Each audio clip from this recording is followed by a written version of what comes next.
Eu sou o Tarcísio Philips e hoje a gente vai aprender como relacionar tabelas no banco de dados na prática.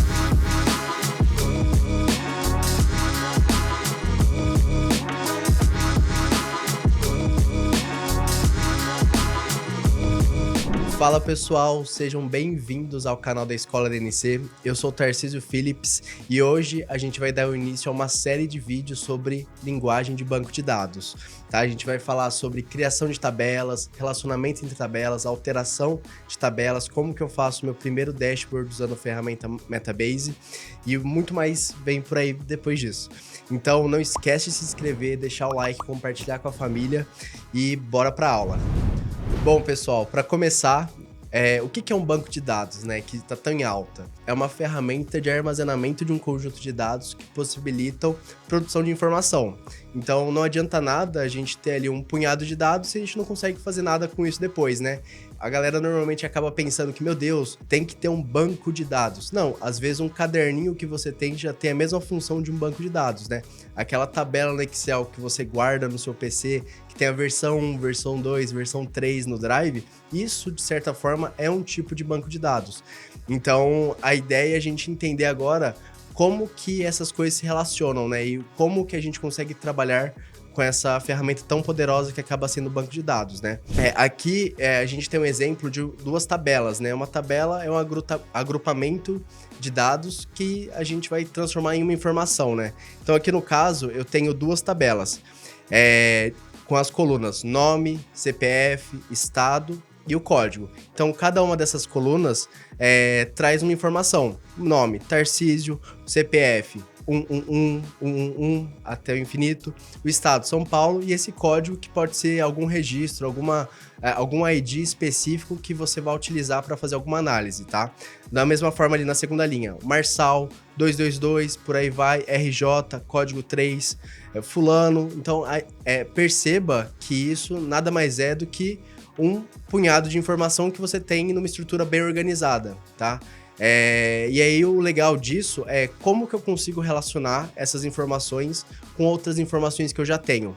Por exemplo, na segunda tabela eu tenho as três colunas, né, que seriam código, produto e preço. Então, olha que legal, né? Se o meu código 1 representa TV e o preço R$1.000, o que eu posso induzir a partir disso, né? Que o meu usuário ali, o meu registro com nome Tarcísio, CPF 1 infinito, no estado de São Paulo, pode ser representado, pode ter feito, né, uma compra de uma TV por R$1.000. Da mesma forma, o Marçal com CPF tal, no estado do Rio de Janeiro, comprou um DVD por R$290. Então é assim que a gente começa a entender como que a gente arquiteta as nossas informações, os nossos dados, para conseguir fazer um bom desenho de uma estrutura lógica para uma análise de negócios. E dá para fazer muito mais coisas, né? A gente consegue viajar demais, tem tipos de modelagem diferente, né? Modelagem dimensional. Nossa, dá para ficar uma tarde inteira falando só disso, tá? E agora eu vou falar para vocês um pouquinho sobre esses relacionamentos entre tabelas, tá? No primeiro momento pode assustar, mas galera, vocês vão ver que não é nenhum bicho-papão, não é nenhum bicho de 7 cabeças. É basicamente um pouco de bom senso que você tem que ter na hora de desenhar os seus dados, tá? Então, pensando numa situação ali de um consumidor, onde ele compra um produto, concorda que um consumidor, que uma pessoa, né, no caso, ela pode comprar um ou vários produtos. Então, a gente coloca essa relação dessa forma, né, de N, de 1 para N. Só que, da mesma forma, um produto ele pode ser comprado por um ou vários consumidores. Não é porque eu comprei uma TV que você não pode comprar uma TV também. Então, essa relação a gente tem como sendo N para N. E existem várias regras que a gente chama de formas normais que ditam esse bom senso de como essas relações vão organizar o seu banco de dados, a sua estrutura de tabelas ali no seu projeto, no seu dia a dia, tá? Ali no outro exemplo, né, uma relação 1 para 1 que a gente chama.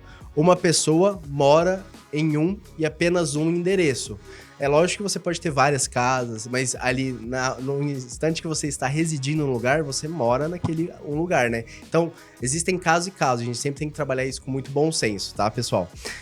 E um funcionário, ele cuida Aliás, ele cuida de um ou mais dependentes. Então, pensando no esquema ali de seguro, onde você acaba sendo funcionário de uma empresa e você quer passar o seu seguro para outros dependentes, você pode ter um ou mais. Então, é uma relação de 1 para N. Ah, Tarcísio, mas eu não poderia ter uma relação N para N nesse caso? Pode. E tudo isso vai ser a forma com a qual você está arquitetando a sua estrutura de dados para fazer a sua determinada análise, tá?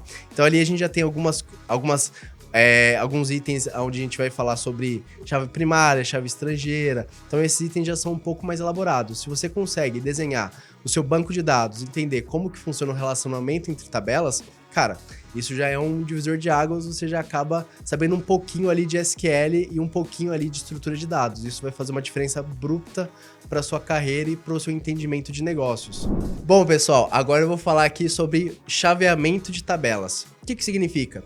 Como vocês podem ter reparado, quando a gente relacionou as duas primeiras tabelas que a gente estava analisando, elas eram relacionadas pela coluna código, tá? E essa coluna código, ela recebe um nome, ela recebe parâmetros e ela é muito importante, porque ela é o elo de comunicação entre uma ou mais tabelas, né?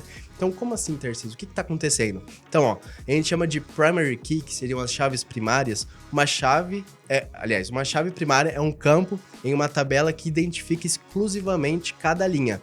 Registro em uma tabela de banco de dados. As chaves primárias devem conter valores exclusivos. Então, o que isso significa? É aquele famoso ID. Então, você tem um identificador que ele é único para aquele registro naquela tabela. Então, por isso que quando a gente faz algumas buscas em banco de dados e tabelas, a gente acaba referenciando esses IDs, o RID, o FID. Então, a gente acaba vendo isso no nosso dia a dia. E quando essas chaves primárias passam para outras tabelas, elas são chamadas de foreign keys, né, que são as chaves estrangeiras. É uma chave de banco de dados usada para vincular duas tabelas. A restrição foreign key identifica os relacionamentos entre as tabelas do banco de dados, referenciando uma coluna ou um conjunto de colunas. Então eu posso ter uma foreign key que relaciona não necessariamente só uma coluna, ela pode referenciar um conjunto de colunas. E isso faz com que a gente crie esses elos de ligação entre as nossas tabelas. Então, agora na cabeça de vocês já pode começar a pensar em outras situações onde você consegue aplicar isso no seu dia a dia. Seja você pensando num esquema de compra, então você tem as compras, você tem os usuários que vão fazer aquelas compras, você tem o cupom que se relaciona com seus produtos. Ah, a pessoa vai comprar um produto, mas esse produto vai estar dentro de uma compra. Então, tudo isso você acaba maturando conforme você treina. Então, você precisa praticar e você precisa realmente colocar a mão na massa para você ter dúvida rápido e conseguir tirar essa dúvida mais rápido ainda. Então é isso, pessoal. Agora vocês sabem como relacionar tabelas na prática e fiquem ligados aqui no canal da DNC que vocês vão encontrar mais vídeos sobre linguagem de banco de dados. E para você que se interessou no assunto, acesse o link aqui na nossa descrição para saber tudo sobre a nossa formação em dados. Até a próxima, pessoal. Forte abraço!